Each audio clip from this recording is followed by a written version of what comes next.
Niakhénois parce que je suis né à Niakhène un soir du 6 août 1970.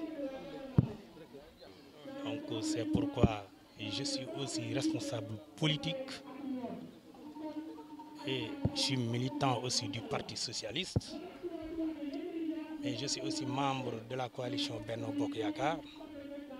suma mag ji toog fële sunu kataawu kër jàppee suma loxo dugal ma ci école bii bi ma duggee ci école boobu bis boobu laa njëkk a fàttali di ci fàttali góor gu baaxan goo xam ni ci at moomu ñun moo nekkoon suñu président parent d'élève di sunu baay Tafa Gueye bu ma fi duggee rek xool ma kumba sama xel ci moom lay nekk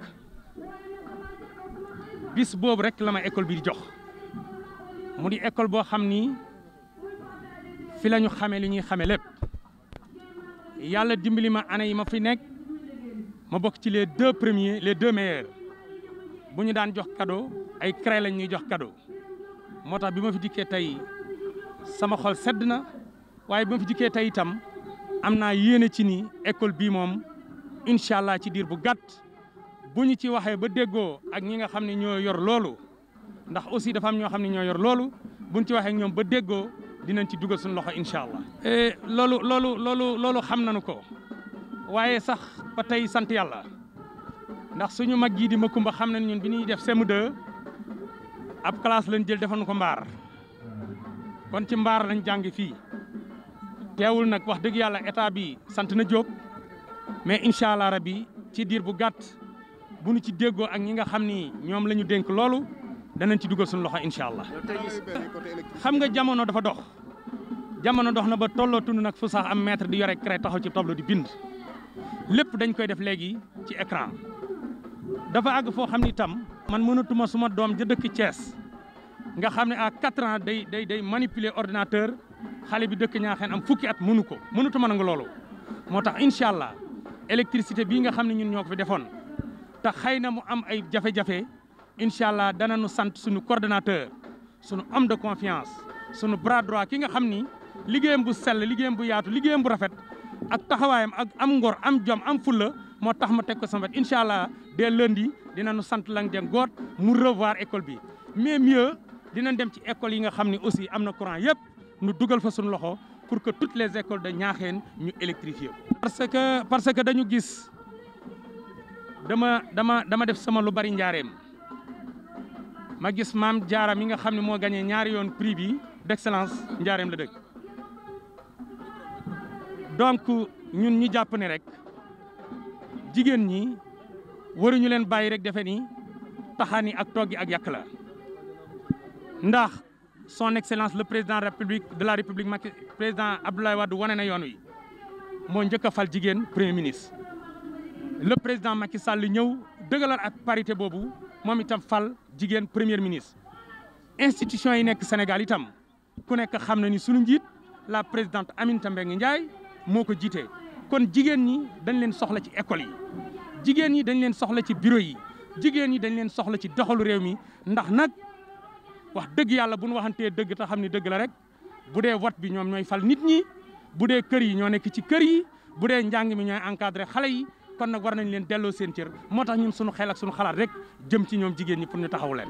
noonu naqari na mais ñu ngi ci def sensibilisation xam nga dafa am lu bari loo xam ne ñun ay politiciens la ñu soo amee si initiative itam boo dikkee di ko xëy na dañ naan politicien la te man décidé wu ma mukk def politicienne mais xam naa ni sensibilisation boobu ñi nga xam ne ñoom la fi yàlla teg ñu leen di sant di leen gërëm parce que vraiment ñoo taxaw ci liggéey bi ñu gën ci remarqué suñu frère Massamba Ndiaye taxaw nañ ci liggéey bi taxaw ba organisation bi dox en tout cas danañ wax ak ñoom ba sensibilisation yi mën a jàll ba ñu bàyyi xale yu jigéen ñi ci école yi ñu jàng te bañ leen a teel a maye gi day tardeel jigéen yow mi ko maye sax bu sëy ba rëng-rëngee yow lay dellu si waat sa kër ak say sët nañu leen bàyyi nu jàngi ndax jàng nag mooy yor réew xanaa di ci sant ndax ñun ñetti at a ngi nii wala ñaari at yoo xam ne gàmmu Ñaaxeen dañuy sàkku ci sunu sëriñ sunu yaakaar sëriñ Mbàkke Anta mu ñaan politiciens yëpp dajaloo ñaanan nañ ko avant élection 2019 yi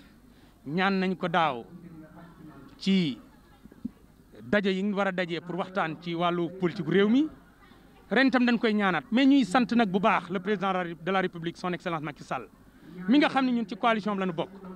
parce que encore une fois boo nee je suis responsable du parti socialiste bu subaa ñu dox mais je suis membre du parti socialiste qui milite dans le parti socialiste depuis 1980 kon je suis militant du parti socialiste. mon idole c'est Mame Bounama Sall mon maître c'était Ousmane Tanor Dieng tey jii bu nu demee ba Ousmane Tanor Dieng nekkan ci wetu président Macky Sall digal nu jàppale ko mu dem te ba muy dem waxu nu bàyyi ko li ñu war mooy ànd ak moom. waaye Idrissa Seck mi nga xam ne bi ñuy dem 2019 le président Idrissa Seck dafa jàppan ci élection yi ba mu taxaw te ku nekk xam na ni nag loo bañ lëkk nangul ko mën a dawam. un homme d'état un homme d'expérience un homme de qualité un homme de foi un digne musulman un travailleur ku mel ni Idrissa Seck doo ko am ci réew di ko baax moo tax ñun dañuy sant ci daje bi te tàllalaat loxo ñeneen ñi des rek ni leen ñëw leen réew mi fii mu jóge di mbas daaneel na koomi àdduna yi daaneel na économie yi daaneel na njàng yi daaneel na am yi daaneel na lépp kon nañ leen dajaloo àndandoo commencé ko ci communes yi ba ci kaw nañ leen dajaloo ànd bokk ndey ak bokk baay ndax mbooloo mooy doole te ci mbooloo rek lañ mën a génne suñu jamono suñu réew yi ci jafe-jafe yi. parce que ça c'est une question qui me plaît beaucoup. Dans ses initiatives, dans son ambition et dans son programme, le président de la République, son excellence Macky Sall, avait dit que chacun retourne là où il avait fait ses études. Moi, j'ai démarré mes études ici. J'ai fait 6 ans ici. Et vraiment, tout ce que nous faisons, nous travaillons sur la vision de son excellence le président de la République, le président Macky Sall. Désormais, lorsque je suis entré dans cette école, la première chose que j'ai remarquée, c'est l'état de délabrement. Ce n'est plus un devoir, bien un droit de laisser cette école comme ça. Désormais, nous allons parler avec nos partenaires et Inch'Allah, nous allons prendre des décisions dans cette école-là. Nous avons patience, c'est pourquoi j'avais recommandé de mettre l'électricité dans toutes les écoles. On avait mis l'électricité dans l'école de Niakhène. Il y a de petits problèmes de panne. Inch'Allah, dès lundi, nous allons redémarrer les travaux parce que aussi, avec le 20e siècle où nous sommes, nos enfants qui sont à Thiès font des études maintenant sur des ordinateurs, etc. Pourquoi pas les enfants de Niakhène? Donc désormais, dès lundi, Inch'Allah, nous allons prendre la responsabilité de reprendre le travail de l'électricité, Inch'Allah. Aujourd'hui, nous avons primé, parce que c'était une promesse de l'année dernière, nous avons primé pour les 35 classes, les premiers et les deuxièmes, chaque classe. Mais aussi, dans l'élémentaire, nous avons primé les filles qui ont des moyennes égales ou supérieures à 8. Au CEM aussi, nous avons primé toutes les filles qui ont des moyennes égales ou supérieures à 15. Nous avons aussi donné 100 cahiers de travaux pratiques de grands modèles au CEM, aux élèves les plus méritants. Mais aussi, on a 97 réussis. Parce que les écoles de la commune de Niakhène, depuis 5 ans, elles se démarquent toujours en étant premières. C'est pourquoi tous les enseignants des classes de CM2, on leur donnera des diplômes d'honneur. Mais tous les 11 directeurs aussi auront des cadeaux. Mais pour les 4 premières écoles aussi, nous allons donner des cadeaux selon leur pourcentage. Parce qu'il y a l'école de Lamsing qui est venue première avec 100%. Il aura aussi 200 cahiers. Il y a l'école aussi de Ndemen qui est venue avec 100%. Elle aussi, elle aura 200 cahiers. L'école de Khaouloundéré aussi est venue troisième avec 93,50%. Elle aussi, elle aura 100 cahiers. Et enfin, l'école de Niakhène qui est venue quatrième avec 90,1%. Elle aussi, elle aura 100 cahiers. Mais pour le CEM, c'est une doléance que le principal nous a réclamée depuis. Donc on a fait des casiers pour les professeurs. Parce qu'un professeur qui descend avec des bagages à la maison, une fois perdu, il ne se retrouvera plus. Donc eux aussi, on a des cantines. Mais on a aussi mis 12 ballons. Pour chaque école, on a mis un ballon. Et nous avons aussi d'autres choses à leur promettre. Parce que puisque les élèves là font de bons résultats, nous aussi, ce que nous devons faire, c'est les encourager, les motiver et encore les accompagner. Ça, je m'en réjouis.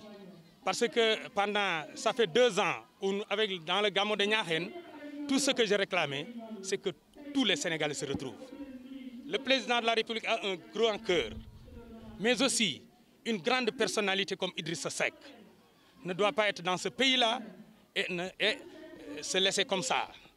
Donc, puisque le pays-là, il n'y a plus d'anciens, M. Ahmed Dansokho est parti, Abdoulaye Tili est vieux, le président Ousmane Tanor Dieng est parti, Moustapha Niassimi. Maintenant, la personne qui reste et qui est un sage, c'est Idrissa Seck. En tout cas, moi, je suis content de cette retrouvaille-là. J'encourage le président Idrissa Seck pour ce courage. Mais aussi, je félicite le président Macky Sall. Et à Niakhène, nous allons aussi faire comme le président de la République.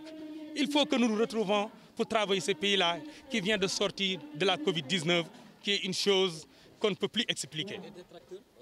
Non, avec les détracteurs, en politique, c'est comme ça. En politique, il ne faut pas se laisser faire avec les détracteurs.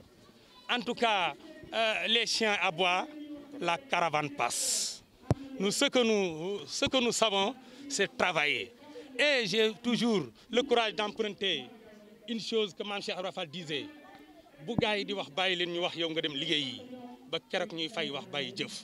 C'est pourquoi dans nos banderoles, on a mis les filles doivent rester à l'école. C'est pourquoi nos priorités, nous, c'est d'encourager les jeunes filles et éviter de les mettre en mariage forcé, éviter de les mettre en mariage précoce et les laisser étudier. Vraiment, avec les renseignements que j'ai, en tout cas, nous allons nous aussi participer pour que les jeunes filles seront des cadres de demain, Inch'Allah.